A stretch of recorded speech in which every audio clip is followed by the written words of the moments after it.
Muito bom dia a todos, bem-vindos a Lisboa. Queria naturalmente começar por saudar o nosso anfitrião, Dr. Augusto Santos Silva, Presidente da Fundação Carlos Gulbenkian, agradecer uma vez mais a generosidade da Fundação, a sua hospitalidade e a possibilidade que nos dá de aqui nos reunirmos hoje, para além do papel ativo que desempenha no grupo de instituições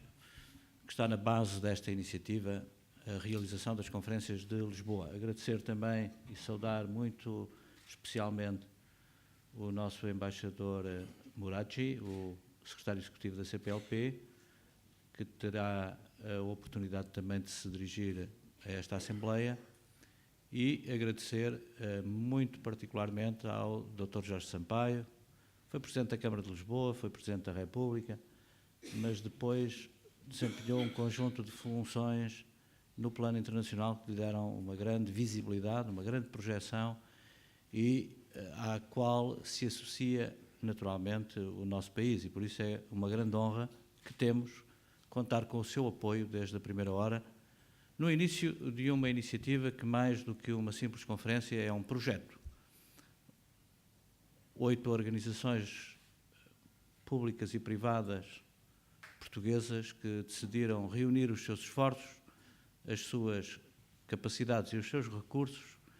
para poderem desenvolver, a partir desta iniciativa, uma plataforma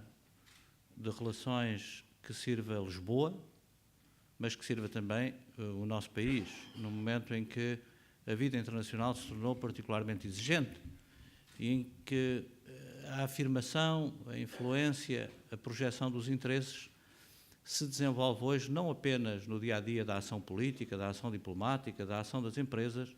mas muito e cada vez mais no plano do debate sobre as condições em que o mundo de amanhã será construído por todos nós.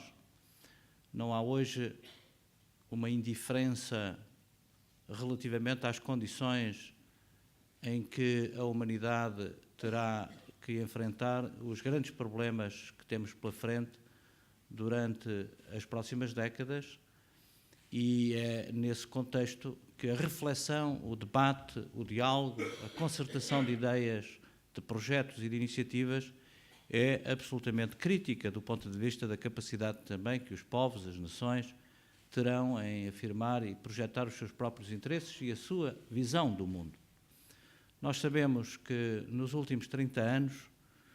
Portugal se concentrou, depois do abandono dos impérios, se concentrou na sua inserção na Europa. 30 anos de trabalho, de concentração, de método, no esforço que foi necessário fazer para que o país se inserisse numa dinâmica de integração do continente europeu com extraordinária exigência, nem sempre, eventualmente, devidamente avaliada em todos os domínios da sociedade portuguesa, e, em particular, as exigentes condições de adaptação ao núcleo duro da integração, que é a União Monetária. É nessa fase que estamos, numa fase ainda muito crítica, crítica também para a própria consolidação da União Monetária Europeia, como sabemos,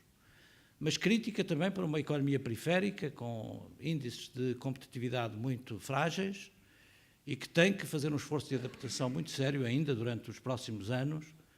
para poder integrar esse núcleo federador da integração europeia que se desenvolve em torno do processo de refundação da zona euro. Mas Portugal será, na Europa do século XXI, será na Europa do século XXI aquilo que for capaz de projetar de influência, de relacionamento e de ação no mundo fora da Europa. Portugal é hoje um país com problemas muito difíceis, como sabemos, uma economia muito frágil,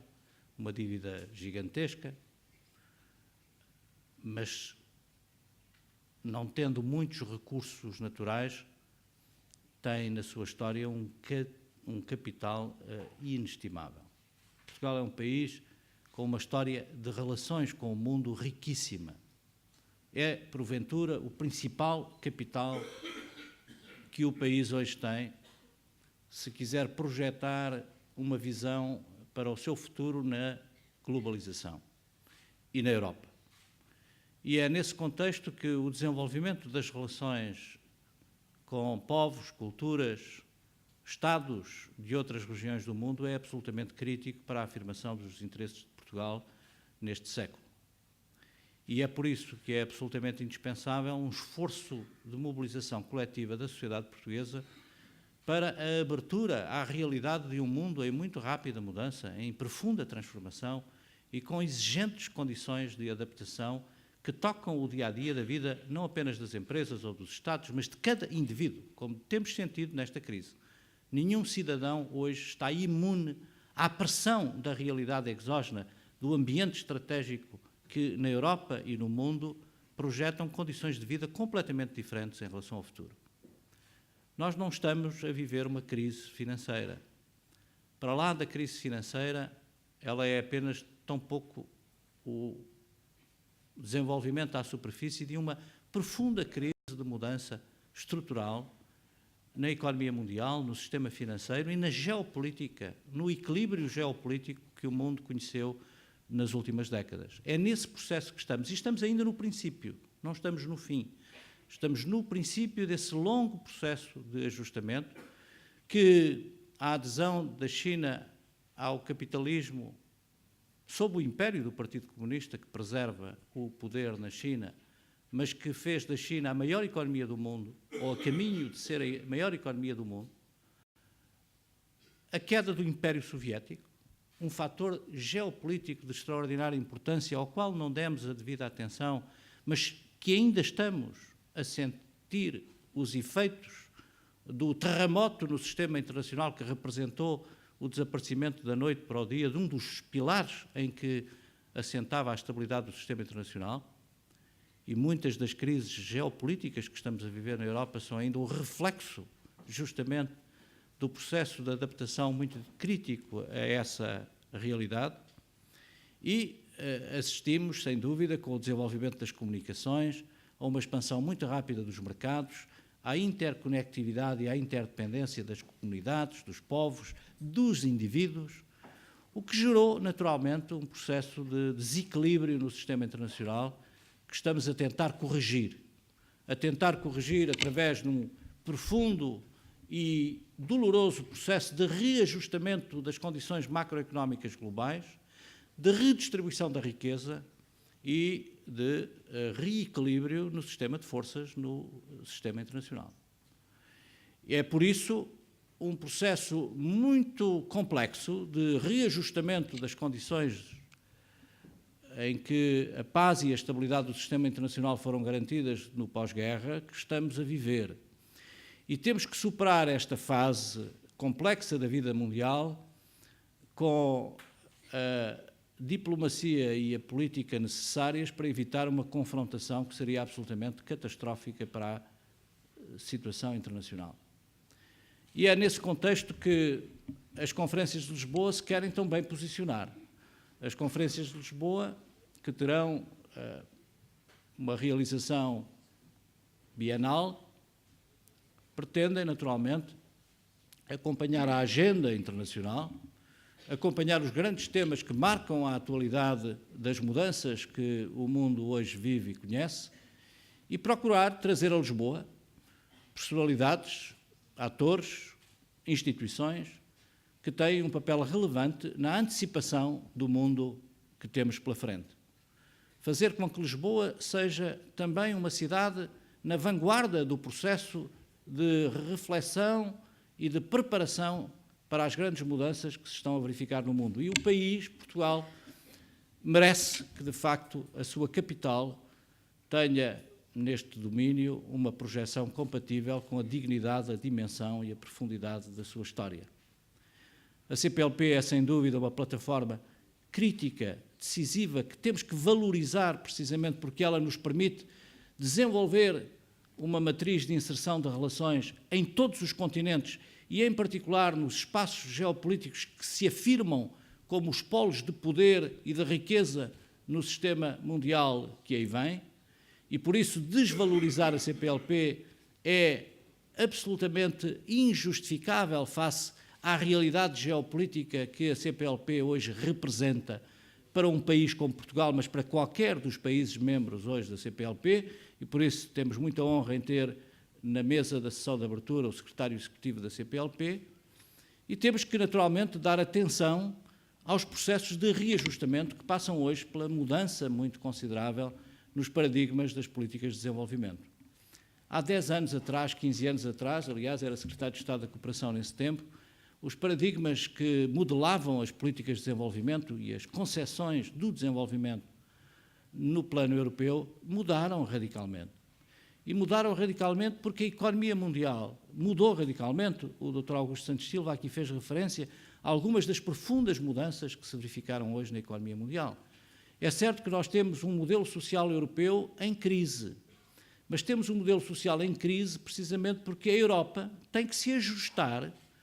à emergência de outras expectativas de bem-estar, de crescimento, de acesso ao pão e à vida de povos que viveram condicionados durante séculos a níveis de pobreza e de desenvolvimento muito precário. É esse processo de reajustamento que está em curso. E não perceber o enquadramento geral das profundas mudanças no quadro de referência político para perceber os fenómenos que marcam o processo de desenvolvimento no nosso tempo é confundir a floresta e a árvore e não conseguir definir com clareza os seus próprios objetivos. E é nesse contexto que o tema do desenvolvimento foi escolhido como o tema de abertura destas conferências. A primeira conferência é sobre a problemática do desenvolvimento, as suas novas dinâmicas, resultantes justamente das profundas transformações que a crise da globalização tem imprimido à mudança no sistema internacional, e perceber todos os aspectos que se prendem com a sua sustentabilidade, face à nova realidade da emergência da economia de mercado e da integração de economias com uma demografia tão pesada como a China, a Índia, o Brasil, o continente africano, a pressão que isso representa sobre os recursos naturais, sobre as matérias-primas e sobre a distribuição dos recursos à escala global é imensa, e nós há 15 anos atrás não tínhamos essa noção. Não tínhamos a noção do que representava para os equilíbrios, designadamente para os equilíbrios ecológicos globais, para o equilíbrio ambiental, para a sobrevivência a prazo da humanidade, a problemática da sustentabilidade do desenvolvimento. E, da mesma forma, toda a concepção do desenvolvimento era assente numa relação ainda tributária de uma doutrina neocolonial, em que o assistencialismo e a ação dos países doadores sob a forma de assistência era ainda o vetor que estruturava as orientações políticas do Ocidente e, em particular, da Europa. Esse tempo acabou. Há muitos povos europeus, Portugal, por exemplo, é um caso, tem hoje, aliás, dificuldades. E há hoje, nos países ditos do Sul, em desenvolvimento, casos de sucesso, de rápida afirmação das condições de desenvolvimento económico e social. E, portanto, toda a problemática do financiamento do desenvolvimento tem que ser repensada, está a ser trabalhada nas instituições que têm por escopo principal essa problemática, e é nesse contexto também que pensamos que a Conferência de Lisboa pode dar um importante contributo para a reflexão futura sobre esta problemática. É, no essencial, este conjunto de reflexões que estarão seguramente presentes nos 3 painéis e em algumas intervenções que aqui serão preferidas durante estes 2 dias. Agradeço uma vez mais a vossa presença e espero que tenhamos todos 2 dias de excelente trabalho. Muito obrigado.